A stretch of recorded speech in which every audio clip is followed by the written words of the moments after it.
here. It's almost unbelievable. We do graduations for all the high schools but one and all the local colleges. So sometimes if you're from this local area, that's how you've been here.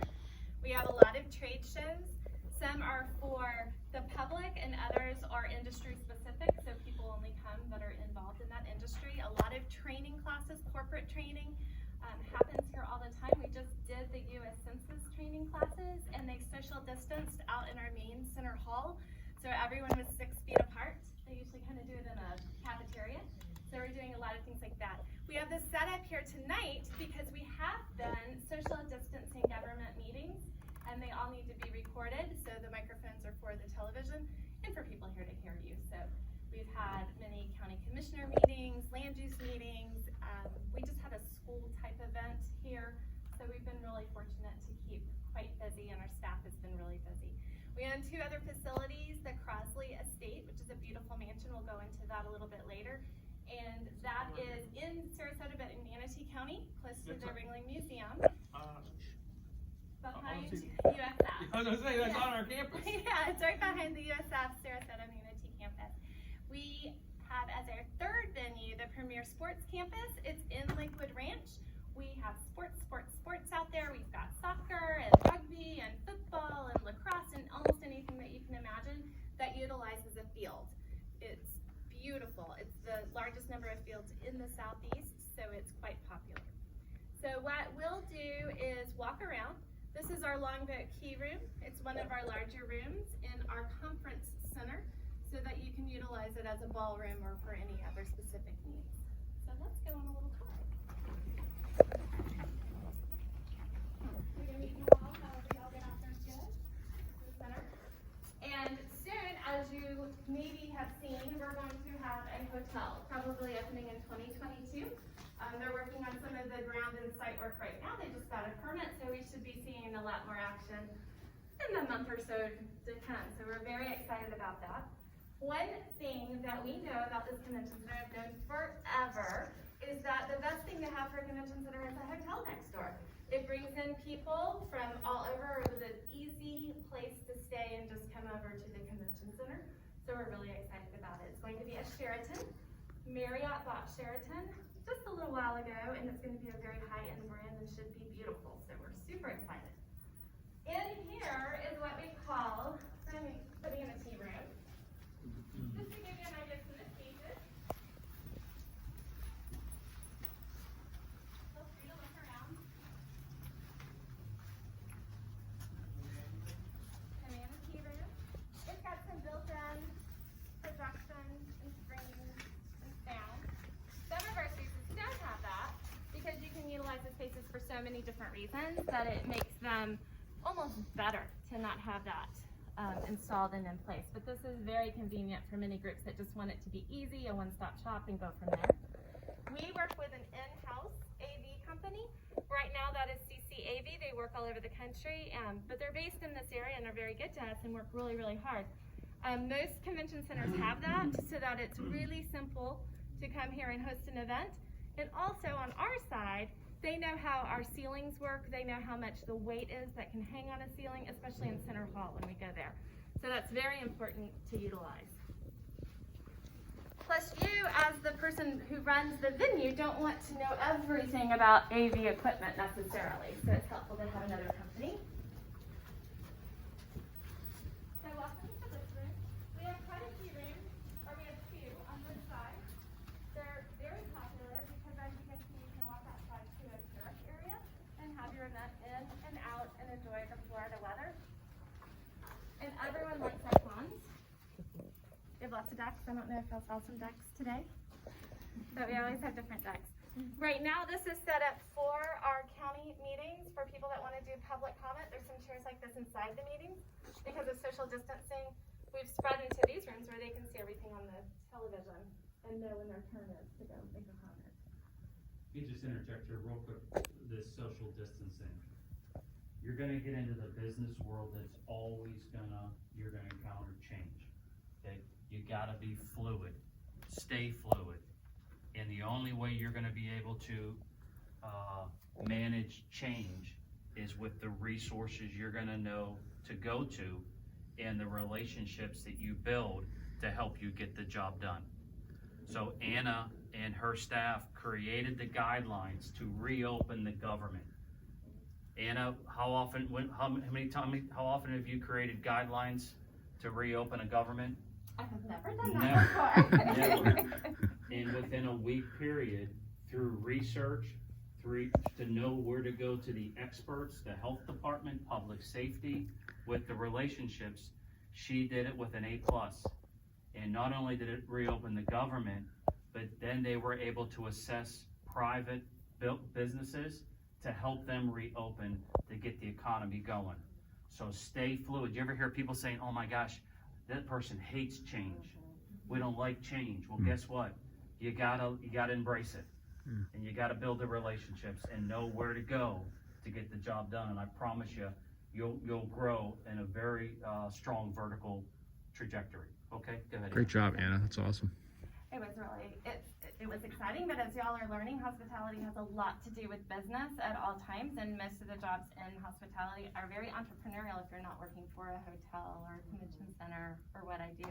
So it helps to know all the aspects of business so that you can do that. I color commentate, Anna. So with the hotel, you're gonna see a main arena where you do the trade show. But you can see these little rooms. We don't have another ballroom where I'm sorry, I've turned my back on you, where you have your breakfast keynote speaker section, right? So we were gonna put it right through that glass there. And now the latest is right out this door here between the hotel and the convention center, because the hotel developer said, you know what? We'll let you take up some of our land to build the expansion because it's better for the entire package. Okay, so imagine going out of your hotel room and Dr. Joe says, okay, keynote speaker breakfast session starts at 8 o'clock. Right into there. After that, you go down the hallway to the main arena to the trade show. Come lunchtime, lunch session, keynote speaker, right back into there. And now you get a little break to go back to your hotel room. It's all fluid. So really, really exciting time. This model, if approved by our commissioners, will be the only one you find from St. Petersburg to Naples. Great way to bring new dollars into the urban core. Me as a tourism director, doesn't get any better than that, because now I'm diversifying my branding in the marketplace, more than just the leisure visitor, more than just the sports visitor. Now we can bring in a group convention clientele. Okay? Elliot, can I jump in? Yes. So Elliot, as the director of the Bradenton Area Convention Visitors Bureau, don't you think this is a wonderful way to keep our talent too? Our students and people, getting degrees at USF and trying to find employment after they graduate. This is a great way to keep them here. Absolutely, especially in a destination like this, because all the segments and niche markets that we're blessed to have because of the characteristics of our community can help us sustain visitation year-round that keeps employers hiring more full-time staff because they're able to feed you 12 months a year. Not every destination is able to do that, okay? We have an international market, the United Kingdom and Central Europe, that come in the fall, okay? So you get that extra push. So selfishly, we want you to graduate from USF. We want you to come here. Anna offers internship programs. We actually had an intern here, Sierra Kern, who may have been a classmate, and now she did such a good job. She's working part-time after her internship. And Anna and I believe that if we have a job come open, she is a candidate.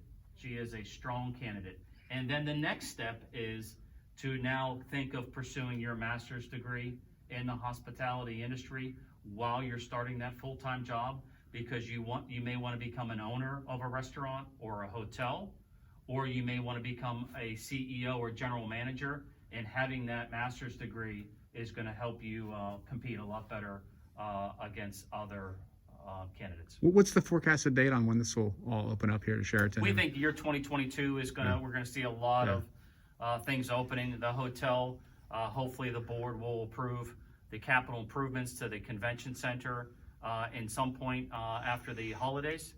And 22 will be a right market for us. We pray that the COVID, whether it's vaccines or treatment, we start seeing the light at the end of the tunnel in early 21.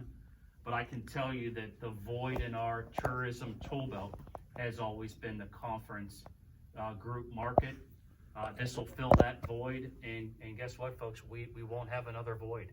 So if we have a strong brand in the marketplace and we're targeting the right market, we're going to continue to grow really, really well. There'll be a time, I think I come up and speak to you all in November. We'll talk about branding, and then maybe I'll interject a little bit of if you have the right brand and you target the right market, I'll show you the growth that we've seen since the real estate crash in 2006. Okay?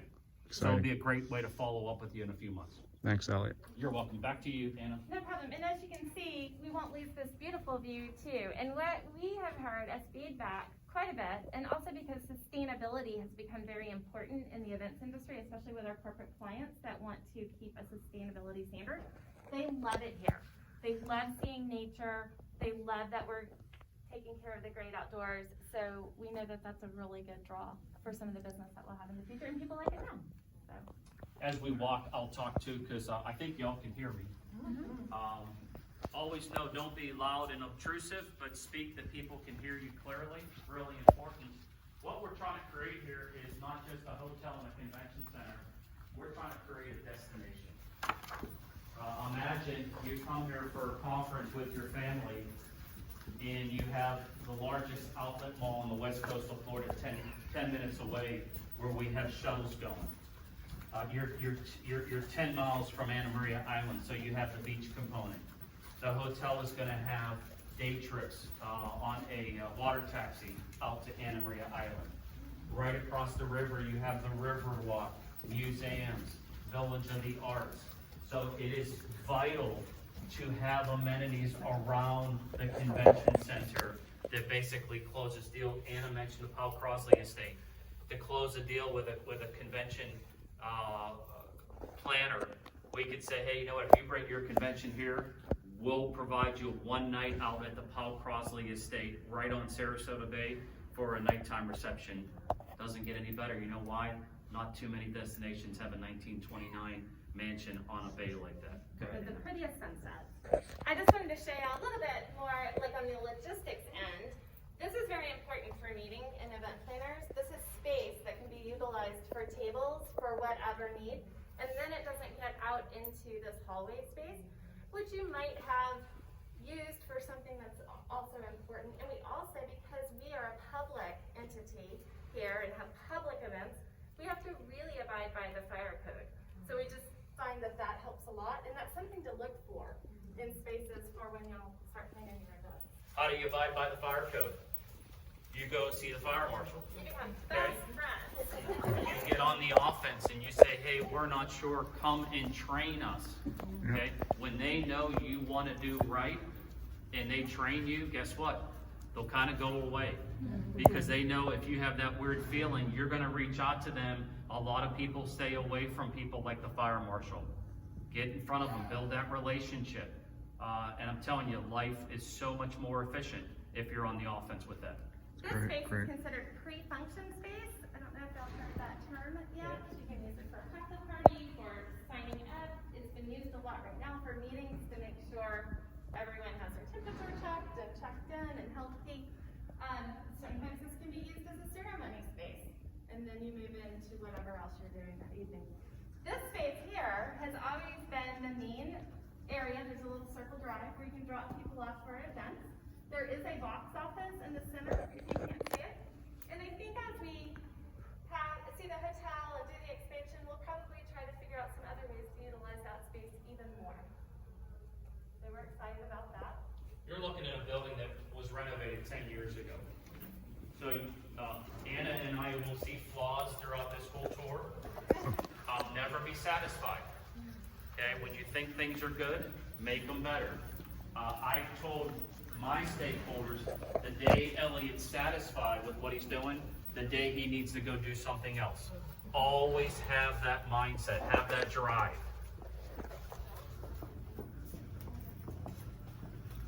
You're like the AP. Dude, you're rocking it, man. This is just, I know we're gonna get 2-for-1 today. This is beautiful. All the time. Awesome. Sometimes when we have a huge trade show, we can get about 110 booths out in that space. We also have booths here, some of maybe the sponsor booths. We've even had cars out in this front area. If it's like a dealership needing to be here, or a boat show, or an RV show, you can use it for all kinds of things. We just had a training class out here. Someone liked the windows and liked the space, and we had other things going on in the conference center, so it worked out great. We have some of our branding for our region that's here as well. And I'll just touch on that real quick, and then we're going to learn a lot about branding in November. 10 years ago, we weren't the Bradenton Area Convention and Visitors Bureau, okay? We live in Manatee County. So people would say, well, why don't you call yourself Manatee County? Well, if I said I'm going to Pima County after this, where am I going? Joe may know. That's Tucson, Arizona. Yeah. So people don't know counties. Right. So we reached out to the marketplace. Geographically, Bradenton resonated better than any other name in Manatee County, hence Bradenton area, okay? What you see there, the colors, the names, is called brand reinforcement, okay? So you have an overarching destination brand, hence the name Bradenton Area Convention Center. Guess what, students? We're in the city of Palmetto right now, okay? But the name Bradenton resonated geographically better than Palmetto, and that's going to drive us new dollars faster, cost us less marketing dollars, so they understand where we're at. So you're going to learn about all that, but like Anna said, a lot of brand reinforcement that you'll see in our facility and even in our community. Elliot, that whole exercise you just described is so important, right? To a restaurant, right? You want to eliminate confusion, and you want people to know exactly what you're offering, what your product is, and that was described very well. Brand elements, you'll either sink or swim with it. It took us 5 months of extreme due diligence to get the elements where they need to be.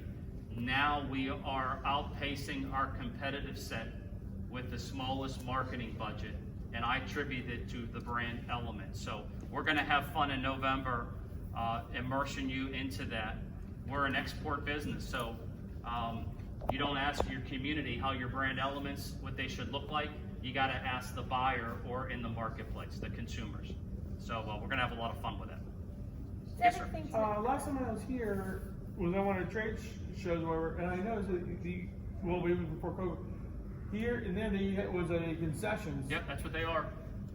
It doesn't look like they're. We lock them up and close them up in between events, just in case anything's left back there, just so that nobody bothers any of the equipment. Yeah, so, it's still a. Yeah, and that's because we don't cook in there, so when it's not used, there's no food in there. No food. Oh, so Yep. there is no cooking. No cooking in there. No. And what you'll notice if you go to the convention center, there often is a space like this. We can have a circus in here, we can have, monster trucks from Bell Entertainment.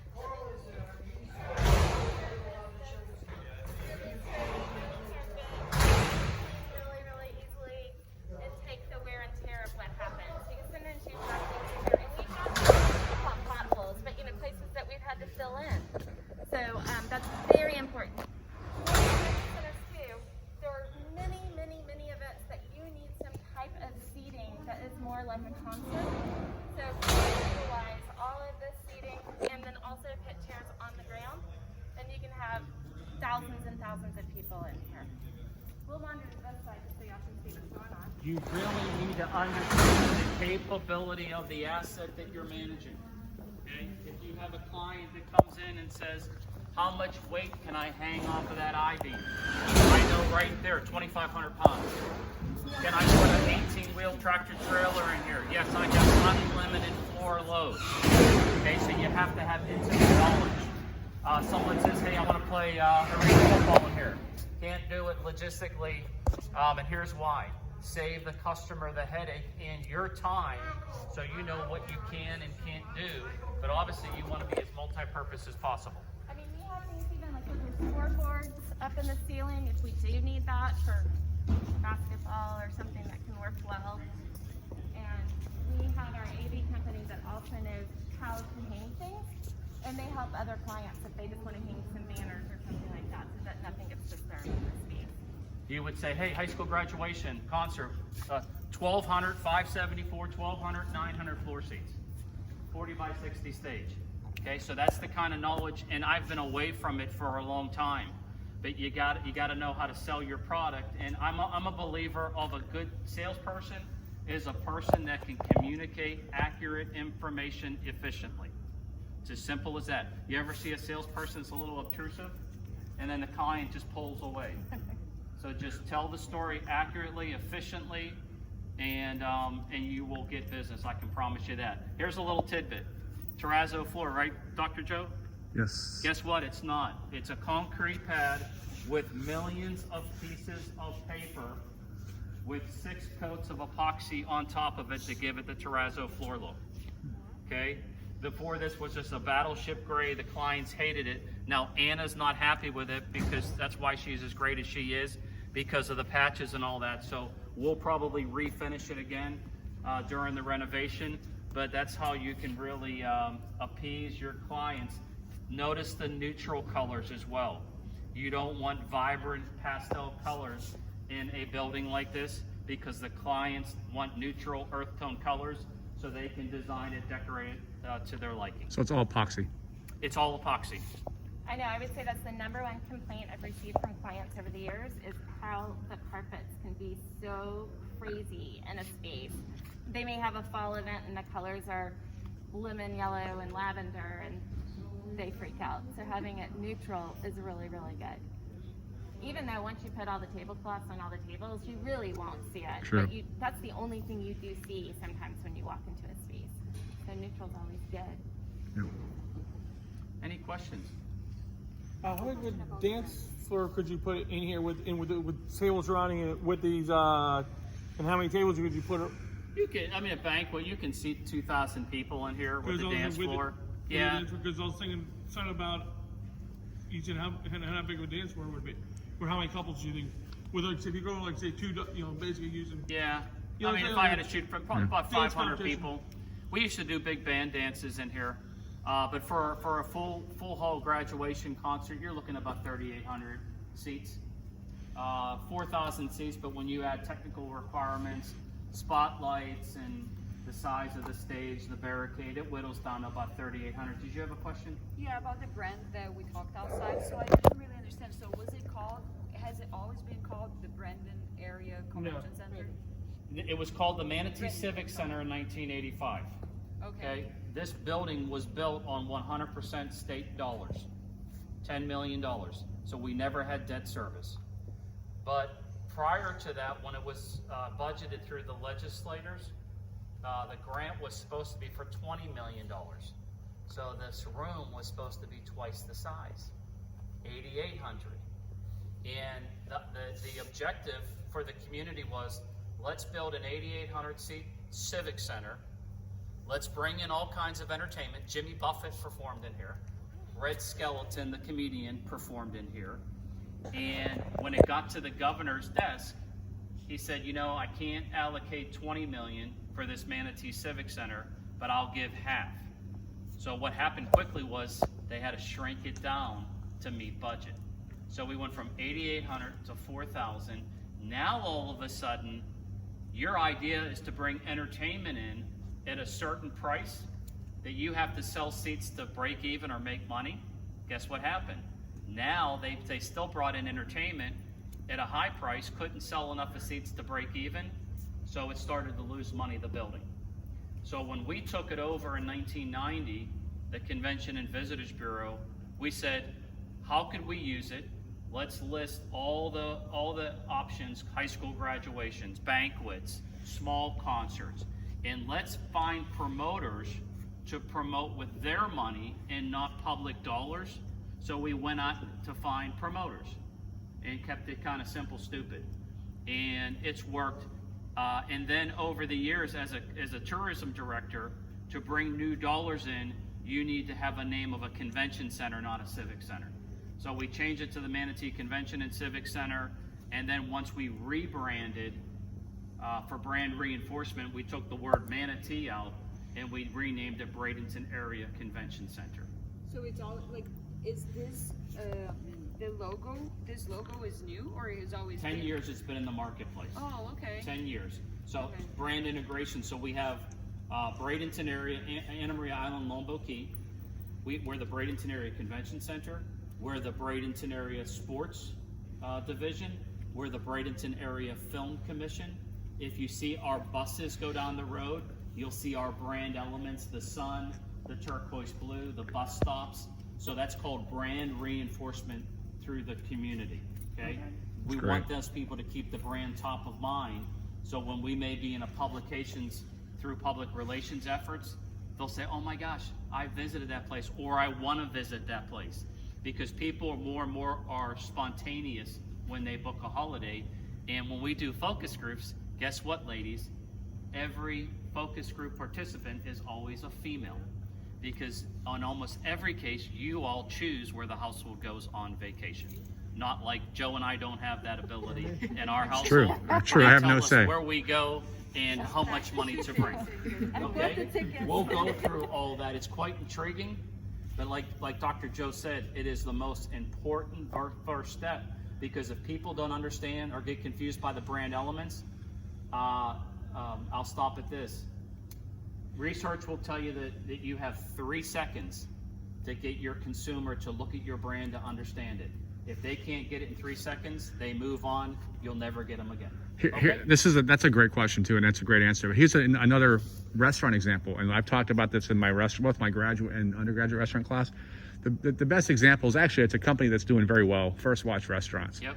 But when you ask people, and I've just, not scientific type of polls, but if you ask people in the classes that I have, what they thought, many people were confused by First Watch Restaurants, and they see First Watch, and many students say, oh, it sounds like a health spa, or it sounds like a workout place, or it sounds like a diet weight loss facility. And so there's that confusion, and 3 seconds is 3 seconds. I mean, if they don't know it's a restaurant in 3 seconds. Well, Naples, you all know where Naples is? They're known as the Paradise Coast. So if you live in Columbus, Ohio, and you say, hey, come to the Paradise Coast, there's the look, okay? Now, not to say that it's not a good brand, it's gonna cost more money to get that brand to resonate, okay? So you gotta know the budget that you have too. So we think that we're efficient and effective with our brand element. The promise, especially in a restaurant, the promise is vital. Did you ever look at a picture? You're planning a vacation and you see this beautiful picture of a hotel with the swimming pool and the landscaping, and when you get there, it's far from that. You sure better be accurate with the promise, because guess what'll kill you if you're not? Word of mouth. Social media platforms. Okay? So what Joe and I didn't, and Anna didn't need to deal with 15 years ago, we sure have to deal with it today. It's a public relations nightmare. Yeah. So all those characteristics, it's gonna be fun. Make your reservation for class in Tampa before Thanksgiving. We're gonna have fun. That's right. We Okay, are. I did that for the camera. That's perfect. Very good. It will wander back. We can open up this part. Hold your question. I promise you I'll answer. Don't forget it. So right now, too, just so y'all see, I think the skirts got moved around with the AV company. So we've been putting the tabletops without ribbons on top, because we can clean them for easily if we're flipping a room. And then we just have the skirts go around it. Normally you would have linens on the top here, too. This is great.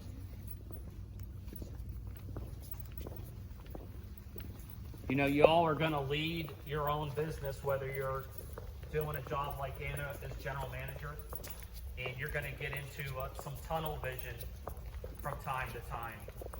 Anna knows, the staff knows, when I'm walking around the building, I'm looking up, I'm looking around, because I'm not immersed into the day-to-day. So always know that it's almost like an obsession, like a customer. Look around and look for flaws, and then share that with the staff, because they're so focused on the day-to-day that the human body's going to miss it. Okay? We did do a survey in the early spring through a company called North Star. They're known internationally for really having great information for the meetings planner, the meeting preparations, and things like that. We'll come in here. I had a great GM that said that exact same thing. Is that right? We just seen Scott. So he's like, yeah, every morning he gets his coffee. The same thing. Walks around. over a week he covers the whole property. Every week he It's an obsession. I mean, little crack. What was it like this? Oh yeah. Oh yeah. He was obsessive. That's why he's such a damn good GM. Yeah. So I just thought I would touch base once we're in here. Any questions about this facility before I keep going? I think, you had one question? Oh, sure, go ahead. So, I have a question considering what can the venue offer to the client except the venue itself. So, for example, if you have the charity or fundraising event going on here, can you, for example, do the promotion for this event, like some sort of an advertising, or it's all on event managers itself? We do, because also we are the Visitors Bureau, we want to help everyone as much as we can. So we do have social media sites for the convention center and for this area, for the destination customer.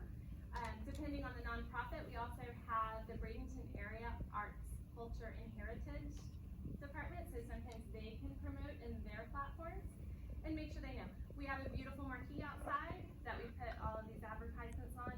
We have a website we put everything on, and we help them in that manner. It's a great question, because the more we can help the client bring in people for their event to be successful, Yeah, they'll that's keep what I coming wanted to back, talk about. absolutely. And Anna hit it, us being the convention and visitors bureaus, you know, we have those resources that the out-of-town client doesn't have, the relationships. Mm-hmm. So we definitely strategize with them and help push that message out. Private parties out here? They are, and some of the biggest clients with private parties, well, we do have nonprofits that are large, especially utilizing our center hall, the really big events. We're the biggest, so they come and use our space.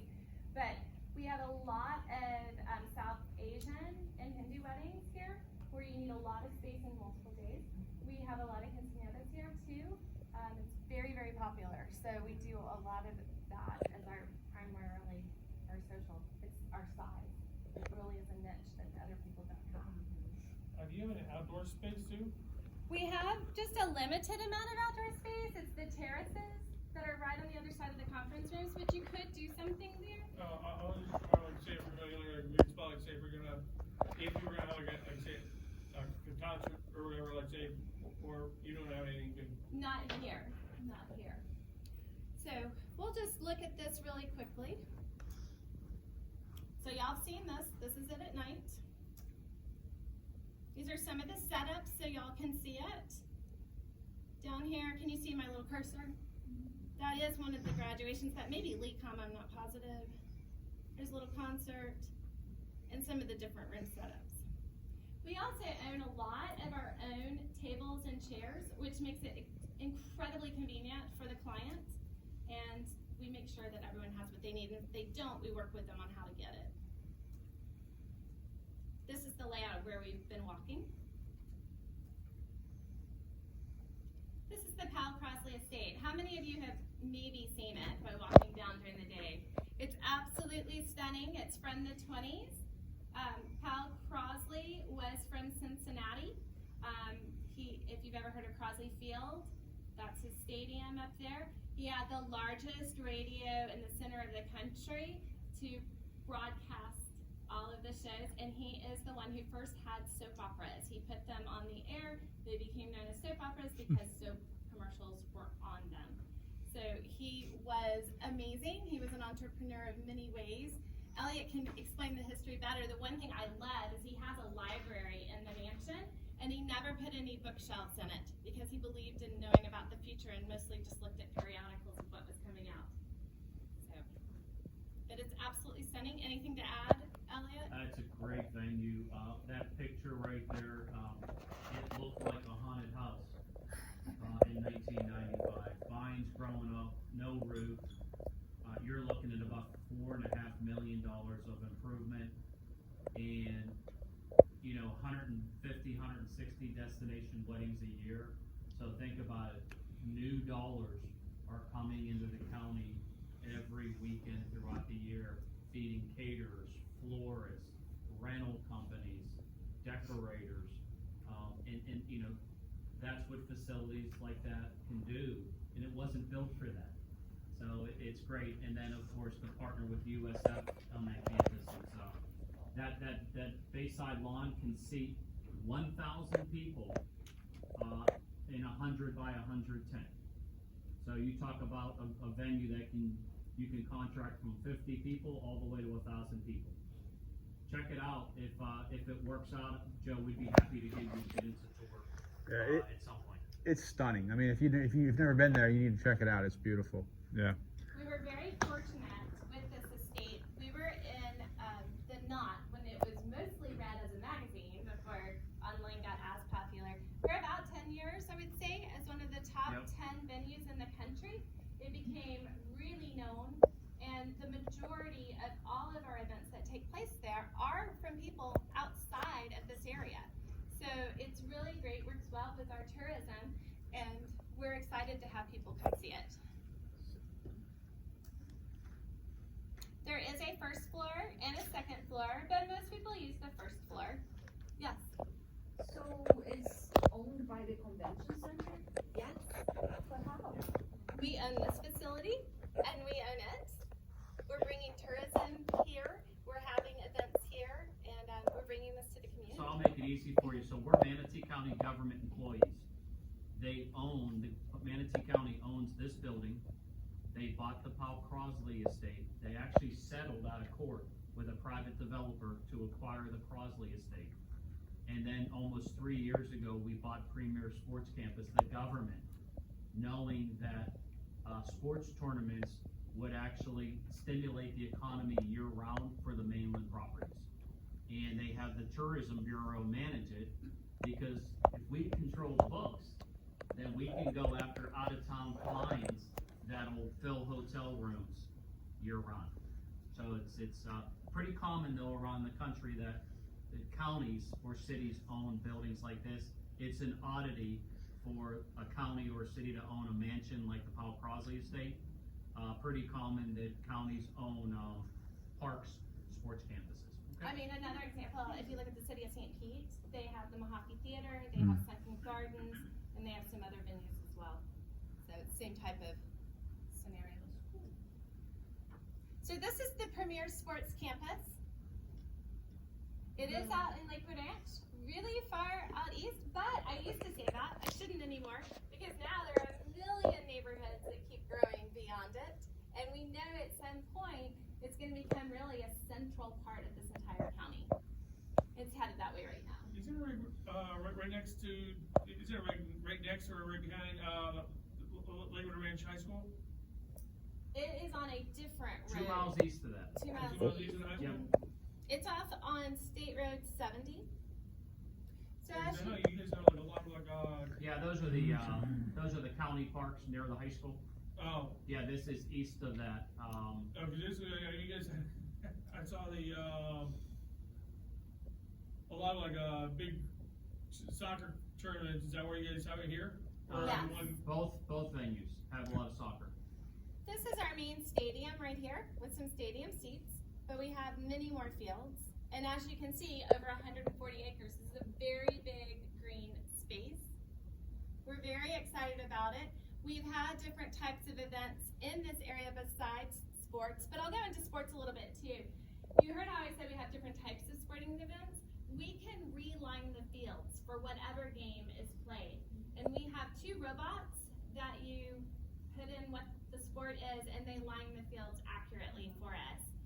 There's irrigation everywhere. We have property management take care of all of our landscaping. It's a landscape crew.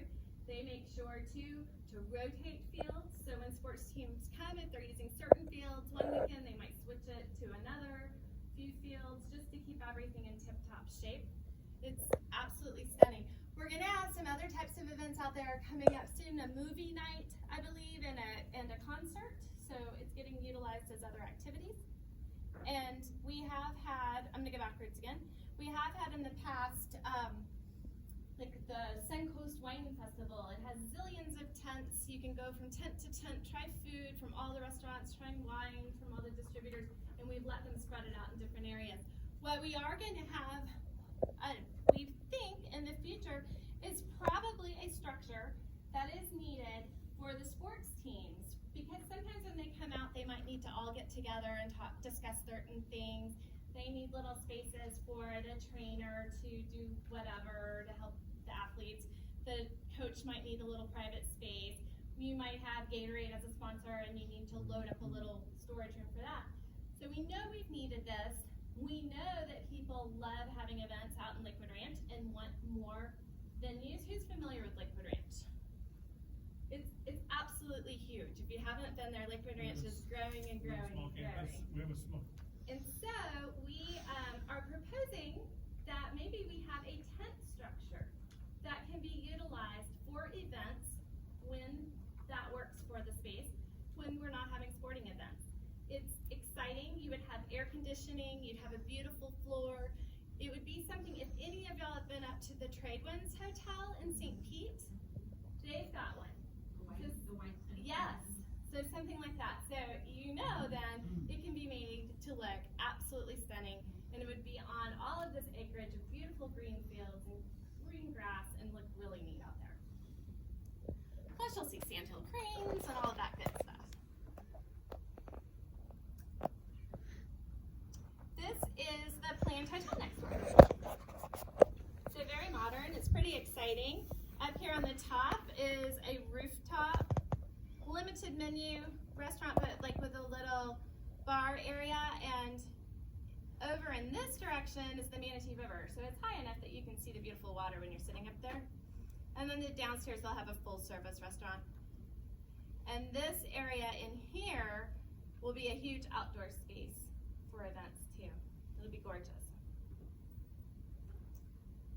Are they gonna have a ballroom over there too, or no? Yes. So here's the conceptual drawing of the hotel. This is the ballroom area. This is us. We're kind of right in here right now. And it'll connect. This is the huge exterior space that'll be similar in size to what y'all were in Center Hall. And then this area in between the hotel and the convention center is another little park-like setting.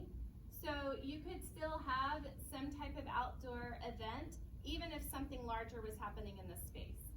Oh, so you can actually, like I said, you can, if you had, you can actually have a dance competition there and have a little concert in that exterior event space. Yes.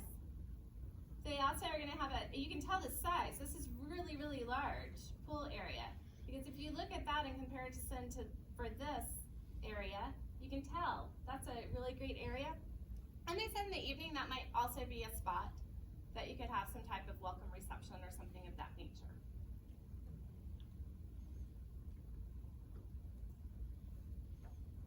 This is the proposed size of the ballroom that we would have.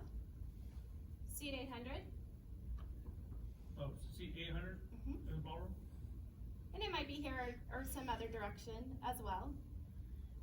But that's definitely going to help with having a trade show set up, not having to be taken down, go have breakfast, lunch, and dinner. So part of what we do with tourism is that we make sure that we have an economic impact that's positive with the number of visitors coming. So this just shows you a quick breakdown. I won't go into it because it's not as much as the event planning, but that's always important. There's the Premier Sports Campus, that's the Wine Fest. There's the tent.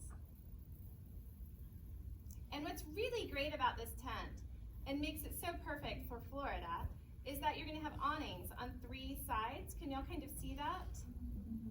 And that will allow for you to have maybe your buffets, maybe you have a silent auction, maybe that's registration, maybe it's all of that, maybe you want it outside for cocktail hour and then come inside, and then you could always put other tents up too. Hey folks, if you've listened to the lectures, is that a pole tent or frame tent? Oh. Yep. Frame tent. Lots of advantages and disadvantages. Well, mainly advantages, but. One of the biggest advantages as an event planner is that you don't have poles in the center. Because I have struggled with that over the years. You want a beautiful tent, but it may be that your guest count goes up. So you're trying to figure out maybe how to increase the size of the dance floor, and there's a pole. So just trying to figure out the logistics. This is way easier. It's beautiful. Yeah, poles you're gonna have a pain about there, but what's the disadvantage to the what's the disadvantage between the two? I mean, it's kind of personal preference. You might talk to another event Yeah. professional who says, I love poles. I love a pole tent because you get the swoopy, more classic design of an old circus tent. You can put vines or flowers all over the pole. You might have someone who stood here who told you the exact opposite. No, that that I you just told you. you nailed it. You know, and that extravagant height of a pole tent's pretty. It's circus-like. It's beautiful, but you know you have the poles in your line of sight. So What's happening quite a bit, it's been going on for about 10 years or so. You can put liners in this type of tent.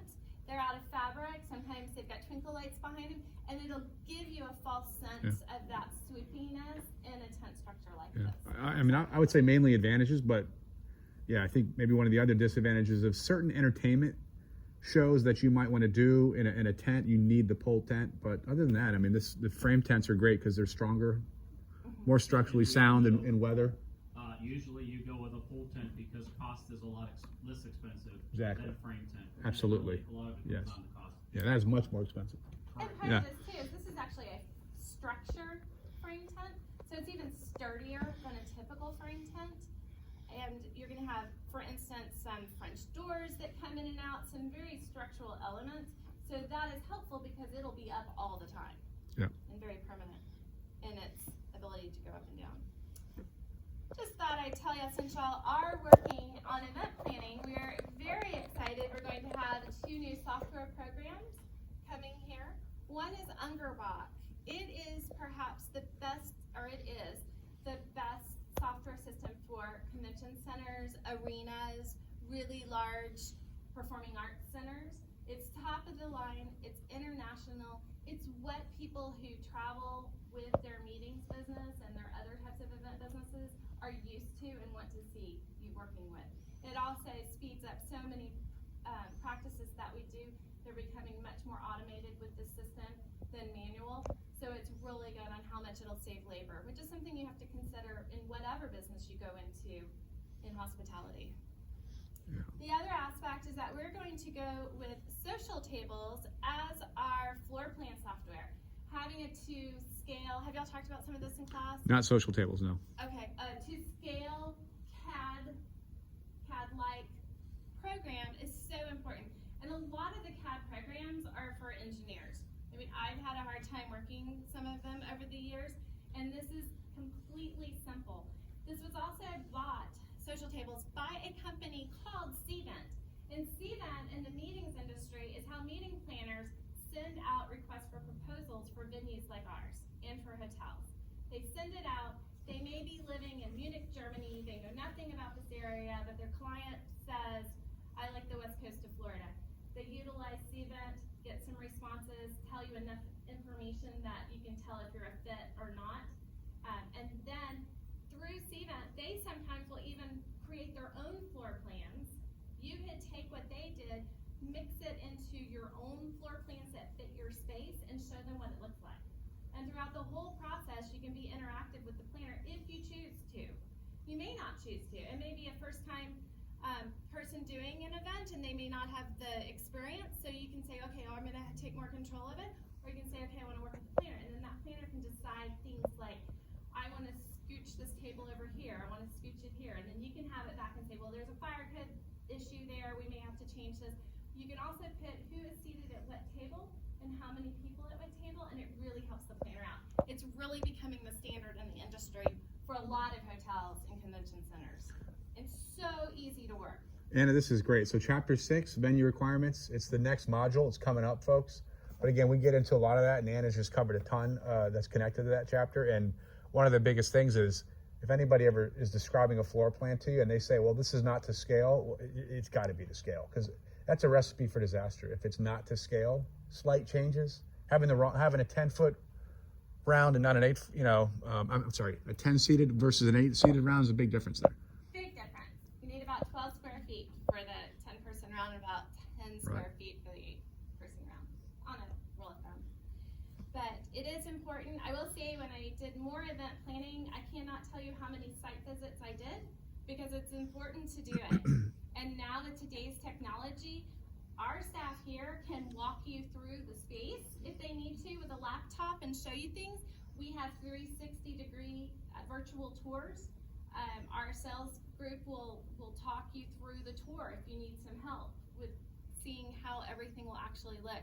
There are so many ways, and it's important not just to look at the space so that you know the size of it, but you might have a huge need for a lot of electricity for additional lighting and a band and more.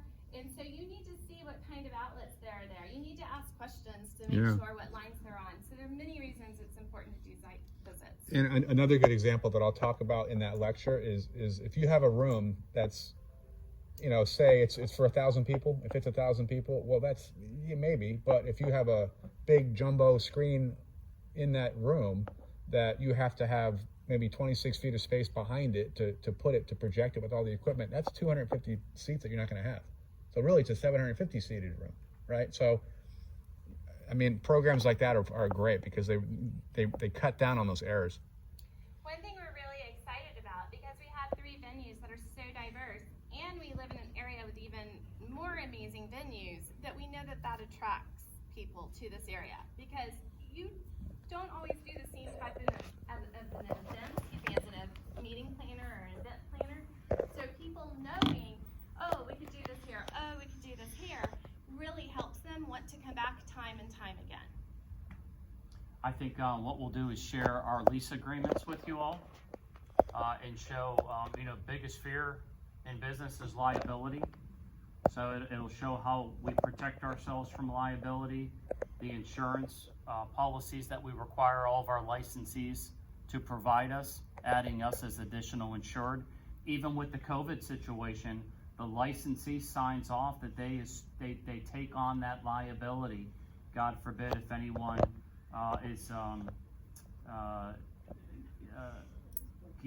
picks up COVID at their event in our facility. Because it's really difficult to trace as well. Just a couple other thoughts. Even more so these days, probably just as important 10 years ago, diversify when you can. If you own your own business, if you manage your own business, you got to diversify. I'll give you a real simple analogy in tourism. We target the Northeast, the Midwest United States. If a storm comes in the Northeast and shuts down that market, you still have an artery of revenues coming in from the Midwest. If the American economy starts to struggle, we have an international market that's coming in. It has to be ripe, so you have to go after a ripe market, just not any market. Because I could tell you, if we targeted California or Arizona or the state of Washington, it's not going to be ripe for us. Okay, so diversify. You can't be everything to everybody, but strive to diversify in any case. If you buy a restaurant and you can have an outdoor seating area when you're trying to buy a site, go for it, because that's what saved restaurants during COVID. If you didn't have an outdoor seating area, you're out of business. Yep. Okay, and I'm going to open it up for questions, and I always like to close with just a thought, really important. Your objective in a gathering like this is if you can learn one thing and take away from it, then do it. But I'm gonna share with you, as you're going after your bachelor's degree, is if I told you today that as soon as you graduate, I'll have one job that you all will have interest in, and you all are only going to apply for that one job. How do you separate yourselves from your competition that you're looking at in this room? Okay, you'll have the same kind of degree, you may have the same kind of grades, you may have the same kind of work experience. Well, what separates you from your competition with this one job that you desperately want? And it really comes down to your people skills. Okay, it comes down to how you dress every day, your posture every day, your focus every day, how you study the society every day.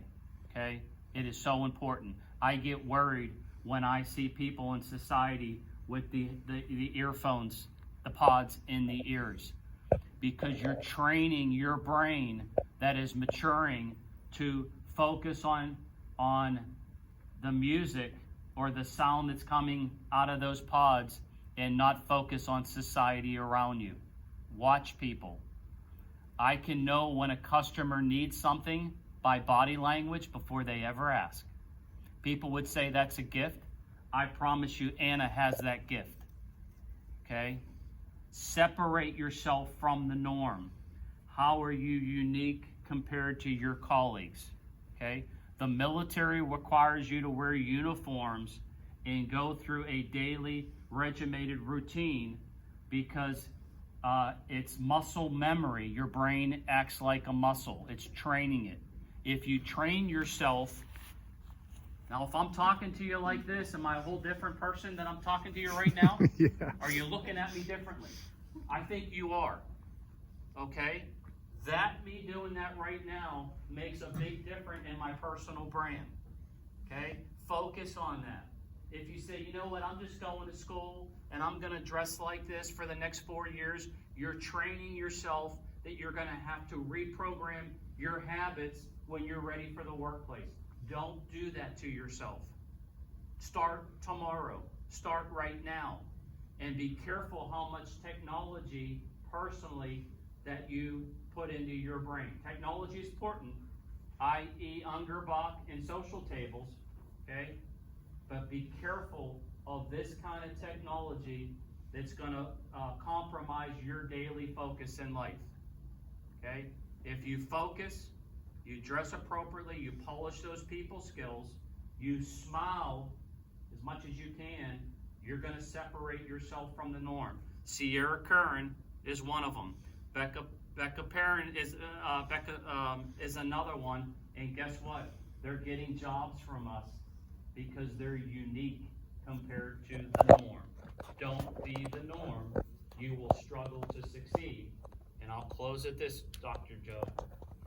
You're looking at a guy, Joe always last, that is probably one of the least intelligent department heads in Manatee County government. I haven't applied for a job since I was 26 years old.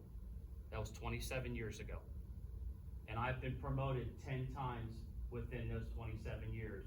How would you like to never have to apply for a job and you keep growing and growing and growing? Guess what comes with the growth?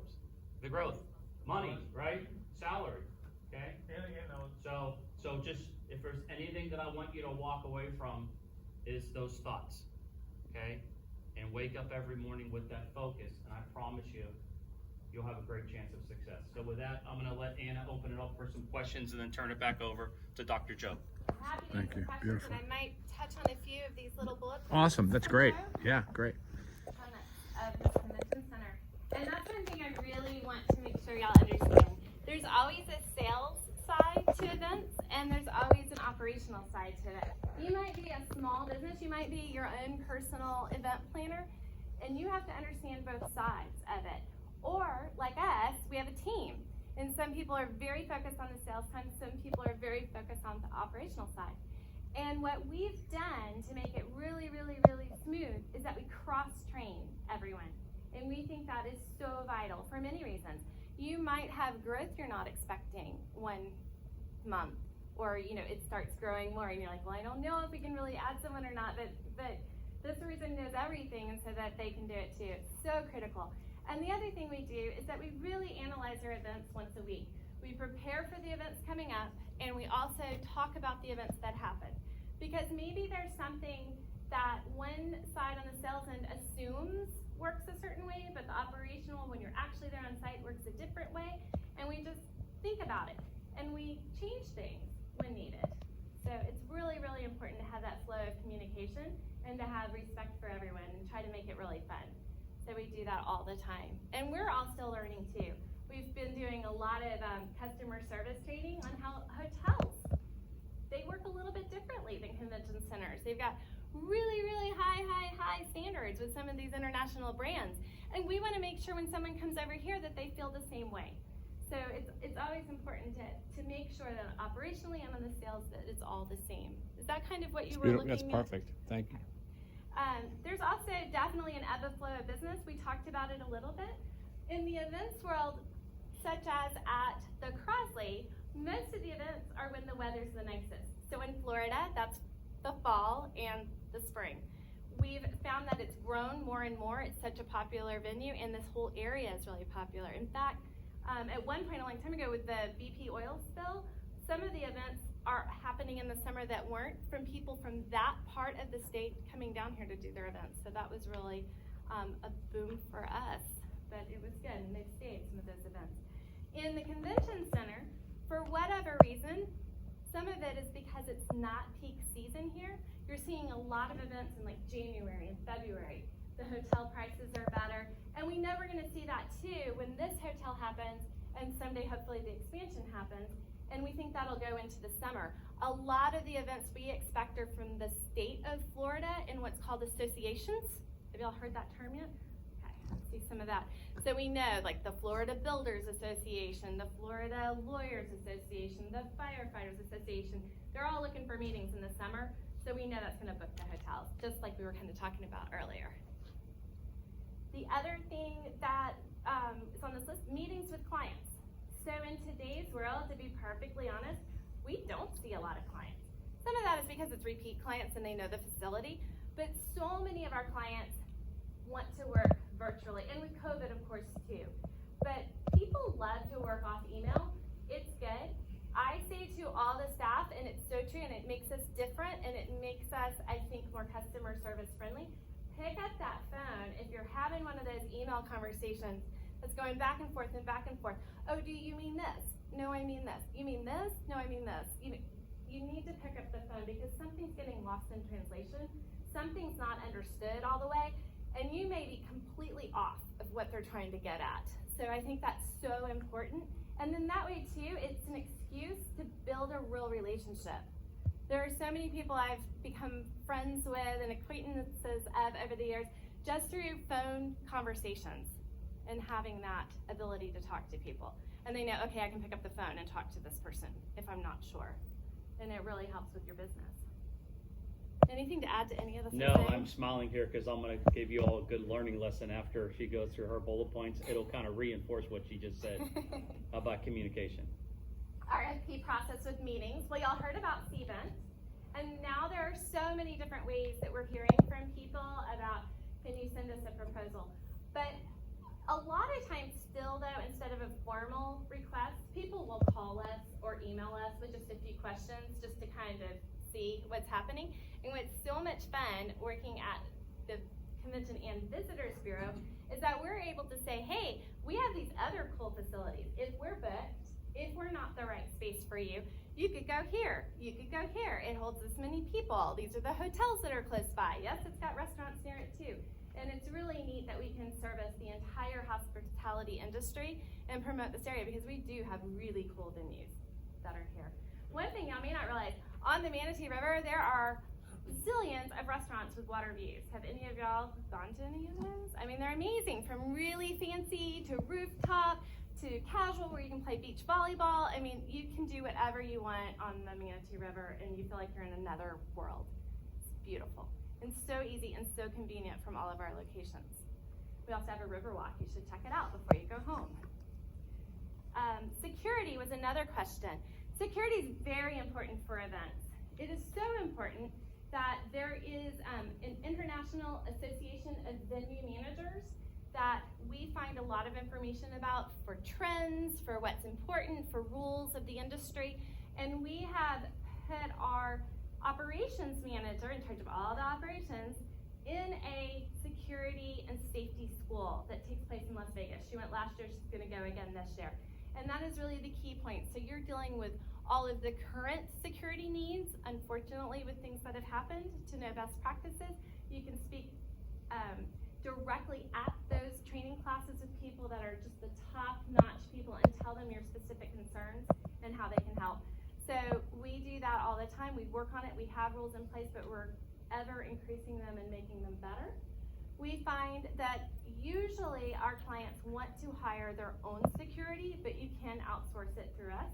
There are so many types of security, and we do know the vendors that have that. You might have t-shirt security so that you don't look so scary as a person in a security guard outfit. You might have the police. We have that when we have a gun show here. You know, it's very important to the person that puts that on. You can have anything you want, and we can help people with those resources. Sometimes hotels do a lot of their own security, but we find we try to just fit whatever custom need the client might have. Good with that? Great. Accounting. So we are, as Elliot said, Manatee County government. So we have lots of systems in place so that we are protecting the money, doing things correctly as government. But you know, normally in events, and when I've learned about the meetings, most corporations that hire meeting planners, they're either cash accounting or accrual accounting. Do y'all go into that? Am I getting too deep? No, but we don't. Different types. I mean, that's mostly how people are looking at it for their businesses. But we're very government run, and we're very sunshine law above the board. We do everything correctly and make sure everyone gets money back if they've paid too much at the end of the day, etc. So it's really good. But it is important to have a very good accountant, especially if you have your own business, so you can make sure if you're growing and you need to hire someone, is that going to be a permanent employee? Is that going to be someone who is just used once in a while for events? You may have a combo of that. You know, how is the pricing in the area, and how does that impact how much you can pay staff, and all kinds of needs that you may have, and what to do, and how to pay your taxes. It's very important. So at the Convention and Visitors Bureau in here, as I said, on the event side, we definitely have an operations side and a sales side, and some combos of each. We have a huge marketing and PR and communications arm that covers just the destination and also our venues, and also some of our more specialized roles, like sports, like film, like arts and culture, and make sure that we just make this area really great. We have a wonderful accounting team, and what else do we have? That's about it, probably. We have a sales team too, who goes out and makes sure people come here. That's great. I mean, you're mentioning all those different departments and area, and then I start thinking of all the different colleges and schools, and because I know we're not all hospitality majors. I think most of it are, I think there's just a couple hospitality majors in this class. I think the rest of you on the first day we talked about it, communications, advertising, a lot of College of Arts and Science majors. But do you see all the opportunities at this center alone, just this convention center? It's everything. Mm-hmm. And Really honestly, I mean, if I had understood what a hospitality degree was when I was going through college, that's what I should have done. Instead, I did art because I love art, and then I went and got an MBA. And but really, truly understanding the hospitality aspects of things I learned on the job is better that y'all are learning it. Yeah, I think most of the people that I've talked with, experts, owners, event managers, restaurateurs, I mean, that most of them, I shouldn't say most of them, I got to be careful how I say that, but many of them don't have a hospitality degree. They have a communications or even political science or something else. So you'd be surprised how your degree will connect with an opportunity like this. And in hospitality, you have to wear many hats, so it's really helpful to understand all these different little areas that you have to work. But it's good. The last thing maybe we'll touch upon really quickly is with COVID, a lot of emphasis has been placed upon the virtual event, the hybrid event, and the in-person event. And I would say right now we're mostly seeing virtual, but I think soon you're really going to see the hybrid. I also have noticed that there is a lot of promotions going on to have a hybrid event. If you can only social distance so much in here, have part of it here live, have part of it that is virtual, and they think that there are going to be so many job opportunities out there for those that understand that part of it. You almost need to hire 2 event planners. You need one on site handling everything there, and you need another person that's handling the broadcasting, the social media posts, the videos, everything that you need so that the person at home is having a really great experience. I think that's even That's another good. I never aspect. thought of that. That's a good point. Yeah. Well, I am done. You did a fantastic job. Give her a hand. Y'all something. Give her a hand. Thanks, Anna. Thank you. This is fun. I hope y'all learned. Know your place in a meeting, because I assumed that Anna was finished with her presentation and she had a bunch of bullet points, so I totally upstaged her when I did my little speech. So sincerely, always, and I think it's more of an art, know your place in a meeting. When you're in a format like this, you're in a business meeting, know when to interject and know when to kind of keep quiet. Because if you interject with the wrong timing, then the whole meeting gets off kilter, and then that person or persons is almost annoying. I was annoying there. I'm trying to teach something here. I totally just blew right in and segued, and she wasn't even finished yet. So it's a learning lesson. And don't be afraid to share that you made a mistake. Wow. It's so important. There is nothing better than to say, I made a mistake before someone realized that I made a mistake. Because quite candidly, you may not have thought of what I did 15 minutes ago until I told you. And then you went, oh, you know what? You did upstage her, you jerk. I don't think you. That know? was on purpose, so you So, could. and I did that on purpose so I could teach you all something. There you So, anyway, great job, Anna. Fantastic. Any quick questions? Because I know Dr. Joe wants to go over some stuff with you when we're done. I was holding this question for quite a while since the slide about the tents. So is it going to be different for clients who are booking the tent in between those two types of tents? Or Well, it's going to be only difference for the holder of the venue? So if we have that structure tent, we are planning to have it up all the time. So that's what you would use in that space. If you wanted, you could put up whatever tent you want in another area. And we see that quite a bit now at the Crosley Mansion. Some people just want a tented wedding, and we have a beautiful lawn. So we see every kind of tent imaginable, even clear top tents, because they want to see the view of the mansion from the tents that they're sitting in. So, really it's up to your imagination and wallet as to what you want to do. I mean more like if the venue holder has two types of tents in his venue, will it affect the price for a client if the client will choose one of them? More than likely, yes. And I think I can segue too. We're right now establishing who we're going to target to try to create awareness of that tent. That'll actually have a concrete floor. It'll have a wooden flooring, so it's going to look really, really nice. But I would say if I was selling a Maserati, being an Italian guy, am I going to try to sell it to someone that can only afford a Toyota? Mm-hmm. No. So think about it. We understand the types of hotels in the Bradenton area, Anna Maria Island.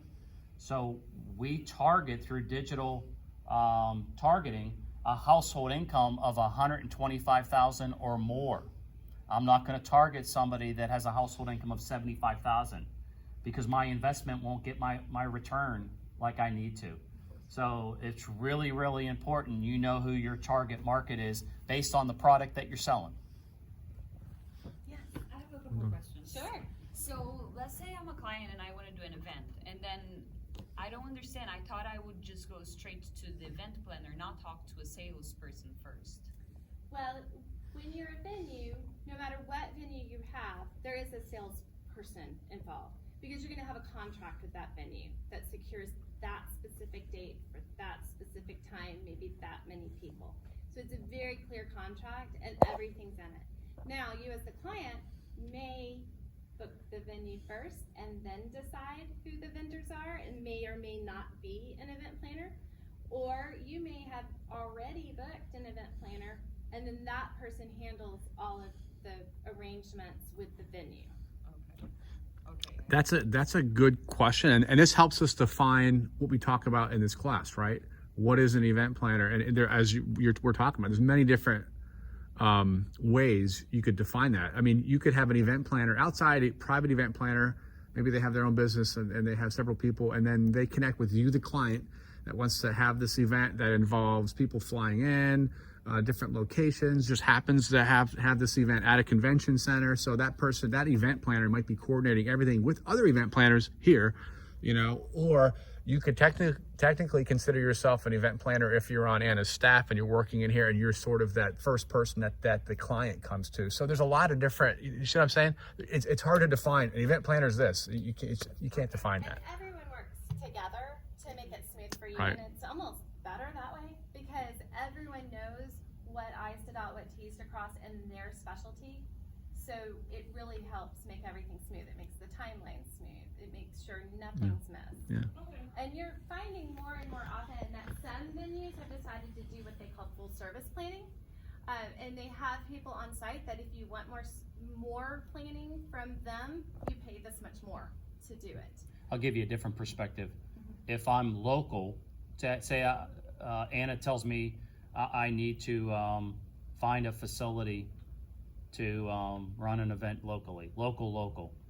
I'll probably look around myself, find the facility, and then maybe hire an event planner because I can't do all that work. Now, if I'm looking to do an event in Atlanta, Georgia, I'm probably going to hire an event planner and say, here's what I need to do.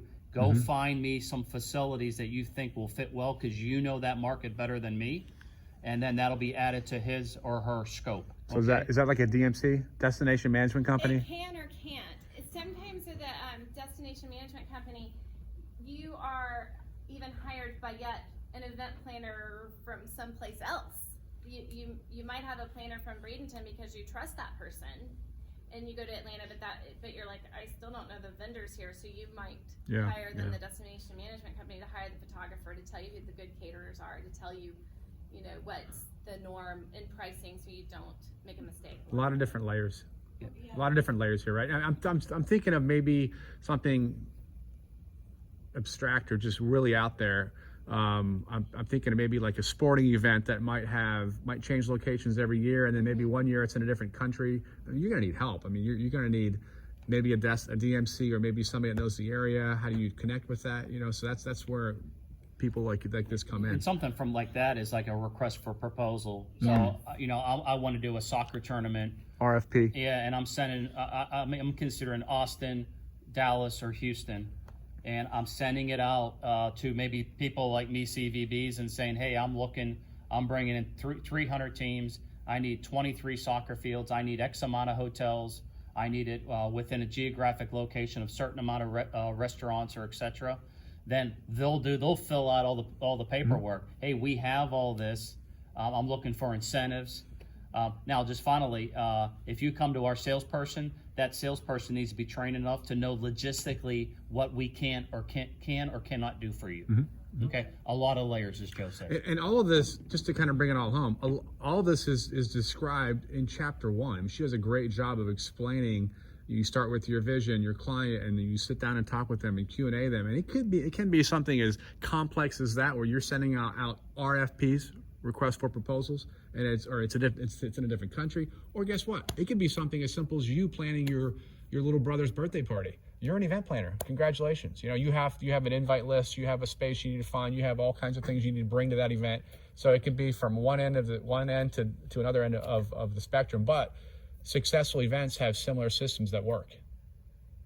Right? I mean, you have systems that are in place. Sorry, no, it's my good. last question is just out of curiosity. Did you guys ever had to cancel on someone like last minute?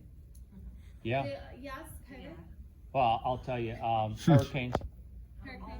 Big one. We've had in my career with the Crosley, I think it was twice since 1996. And it's all about communication. We're saying, hey, you know what? Here's where the county is. There's a chance that the county may evacuate that area, have a curfew. There's no special events because ambulances can't even go out for 30 miles an hour, a certain wind or higher. And then we're already saying to the Anna or the caterer saying, hey, start thinking of a plan B, because even though the public venue may not allow your event, there may be a private Michael's on East or the Grove that can take care of your event. And what we've always done was, if we have to cancel your wedding, at least we'll tell you you'll get 100% of your refund back, even though your contract says it's non-refundable. Real quick, just post-it note or check pin on this. So we've talked about force majeure in that interview we did. Could you talk about that, Elliot, a little bit? Ann and I talked force majeure and how that connects with like a hurricane or something violent. Yeah, like act of God is usually the believe it or not, COVID. I debated it with our attorney. In their minds, is an act of God, force majeure. So I had the same look on the phone. I was like, what? She was a lot smarter than me. But the hurricanes. You'll get vendors. You'll get caterers that'll be calling us, nudging us. Come on, you got to do the event. You know why? They've ordered the food. They're worried they're going to get their final deposit. So you're gonna get influence. So the best thing that I could say is you gotta have force majeure in your agreement. You'll see it when we give it. Look at those agreements. Biggest fear in government is liability. So our facility agreements are pretty thorough. But when I used to show this place in the Crosley, I would say, have a plan A and have a plan B. Oh, it's not gonna rain on my most important day. Well, God bless you if that doesn't happen, but you make me nervous to not have a good plan B, because if you have a good plan B that you're just as happy with plan A, guess what? You'll sleep well the night before. Ann has experienced more weddings and special events than I ever will. So our different plan A's and plan B's really, really important. So incredibly important. I used to say, if you do a plan B, then I feel like your chances are better that it's not going to rain. But you need a plan B, and sometimes you need a plan C.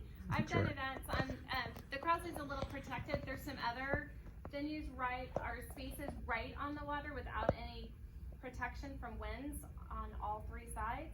And so sometimes the winds can kick up so terribly that you need a plan C of where you can move it into yet another space. So it's just planning that.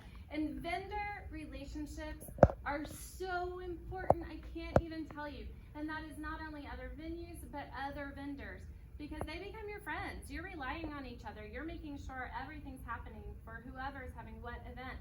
And they sometimes can help guide in the process too as you're going. And they also are your biggest referral if you are having these great relationships over the years. And Anna beat me to it. A lot of times we'll get calls saying the photographer won't refund me, the decorator, because I wasn't really familiar. I didn't think about the force majeure. Yeah. And then the anxiety kicks up, and then the relationships break down. Kind of figure that out all in advance. Yeah. And it just gives you peace of mind. And think about that. I talk about this a lot in the lecture. She brings it up in the textbook. Anna mentions it too. Everything's negotiable. So the force majeure is to protect the facility, but everything's negotiable. I mean, as long as you know when these deadlines, when these last minute to change this are, as long as you're on top of that, attention back to what? Attention to detail.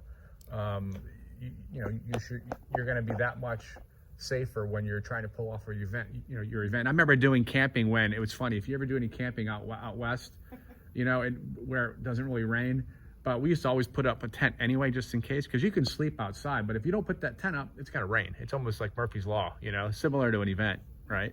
If you have plan B, then as you're saying, you're going to sleep a hell of a lot better. Even the second floor of the mansion, which is restricted, if opening up the rooms in the second floor, so the show must go on, we would do that, and we wouldn't charge them. Because think about it, it's not really costing us any more than a little bit of cleanup after the fact. And imagine the value we'll get on the referrals. The social media is like, oh my gosh, it was blowing sideways outside. We didn't know what to do. The manager opened the doors. We moved the little cocktail hour upstairs, and the event happened. Everybody was having fun. And oh, by the way, they didn't even charge us. Well, yeah. Okay, so it's as simple as that. Now, we're empowered. Thank God our philosophies align with the county's philosophies. So we can do that, and be creative to please the customer. I agree. And it is so important making sure you have a ton of details. I mean, I think event planners should be incredibly detail oriented, but then you have to have a flip side to it.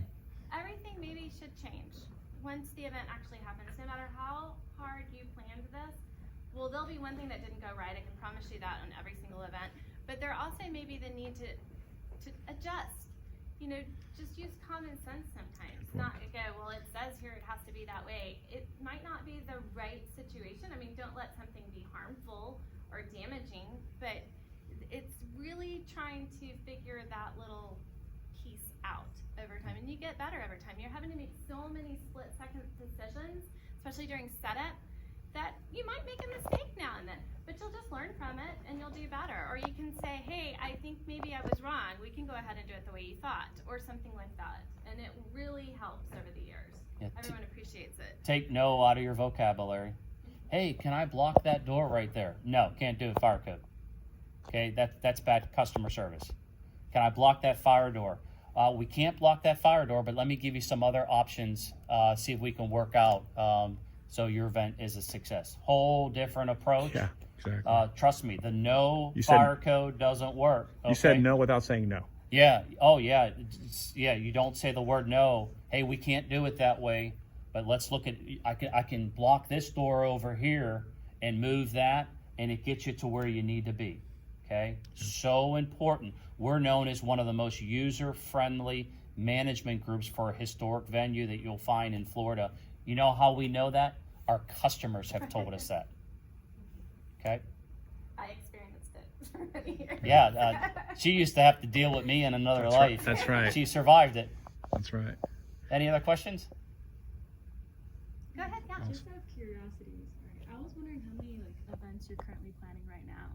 Well, right now, as a general manager, I'm not involved with a lot of events. Some specialty ones that happen here and there that involve the county or the Convention and Visitors Bureau, but I oversee things. So anytime anyone has any question, I mean, I tell everyone who's on site at the events, I am a phone call away. If you're on site and something crazy is happening and you don't know what to do, call me. And our operations manager is that way, our sales manager is that way. We really make sure we have a lot of open communication because things will happen on site that no one has had experience with. So the more people you can just make sure are available with your team, the better. But you know, I'm asked questions all the time. Today it was a pricing question, you know, debating if we could do a discount at this date and late date of booking and time. And you know, it's important to talk about that because if I was in the other person's role, I'd be going, well, I think this makes sense, but let me think about it a little bit more. We do a lot of that. So I'm not as in the weeds, but I'm very involved with whatever question might be asked. I'll tell you how efficient we facilitate just under 400 events a year in 3 facilities. We have 23 full-time employees, a handful of permanent part-time, and guess what? The full-time employees in most cases work 40 hours a week, 5 days a week. So we're an oddity because we're believers of life balance. Okay, if you have a fresh brain, you're going to be happier, you're going to think better. If you're happy at home, you're happy at work. If you're happy at work, you're happy at home. So if we work those 6 days a week, 60 hours a week, you're going to burn out, and eventually it's going to bleed into the customer, and eventually you're going to go away. We have a lot of employees here that, you know, we got some juniors here for 3 to 5 years, and we have some 15-year veterans, and we have some 30-year veterans. So we have good mentoring going on, good cross-training, but we're lean and mean. And this technology that Anna's bringing in with the younger BACC and the social tables is going to make us even more efficient. So come do an internship when we have them. I promise you, you'll learn a lot. And you'll see us make mistakes and see how fast we learn from it. I want to ask them a question, not you. So to you all, hearing what you're hearing, you know, their philosophy on events and managing people. How many of you wouldn't mind working for them? And that doesn't surprise me, right? That doesn't surprise me. You know, these are the kind of people that you want to work for. This is the organization where you're going to learn so much so fast. I think exponential growth is key, and I think when I was teaching at a culinary school and people would ask me, what should I do after I graduate? I was so biased, but I think I was biased for a good reason. I always say work at a large property where you can learn a lot very, very, very quickly, right? You know, and some people want to go to a small mom and pop place, work there. I would always say, you know, you want to go to a big place where there's a lot of different restaurants on one property. That's how you're going to really move up quickly. And Elliot touched on it, and he always does, and I like that he does. He touches on how important communication skills are, those soft skills. I say that too. I think networking and connecting with industry is just as important, probably if not more important than your degree. They're side by side, but if you have a degree and you don't know how to network, and I say network, Elliot kind of hits it maybe a step before that, where he's talking about communicating effectively, soft skills, knowing when to listen, which is I think most people may not be good listeners, you know, certainly at an early age. That's probably what I've gotten better at as I've gotten older, and I'm still learning, was when to just shut up and listen, and when to engage, when to ask questions. All those different skills you can develop as soon as you can start talking as a human being, right? And I think those skills are what's going to get you that first great job and then help you advance through your career.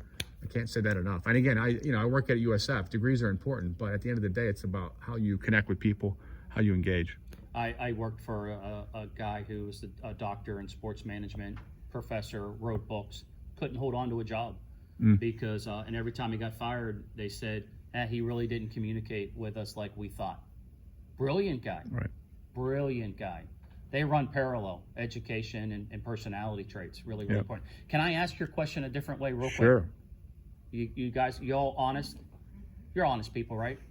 All right, would you rather work for me or Anna? No, I'm kidding. You gotta have fun. Yeah. Trust me, you gotta laugh, you gotta have fun. We have fun. We have a lot of fun. We know when to laugh, and I always say love on each other unconditionally, but when it's time to serve the customer, total focus. And that's where we're really, really good at both. So That's excellent. Wow. This has been great, huh? And so I've been recording the whole time, and I'm going to put this up in the announcement page of Canvas. So if you guys want to maybe go in and look at it again for some reason, but definitely tell your friends, your classmates in here if you connect with them. I know there's, I think most people that aren't here did connect with me and said they can't make it for some reason, or maybe they weren't feeling very well, which I appreciate. That's fine. So all these will be in probably about 5 or 6 different parts on the announcement section. I can't thank them enough for creating a great class time for us today.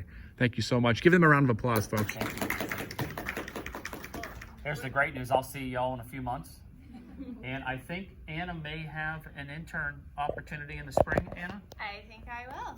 They're working on it. So Perfect. So we'll make sure Dr. Joe is aware of that. Fantastic. Okay. Once again, how do you separate yourself from the competition if many of you apply? I really truly feel it's an amazing industry. I am so happy in this industry, and you don't hear that with other industries. Just the camaraderie that you can build with so many people, it's amazing. Excellent.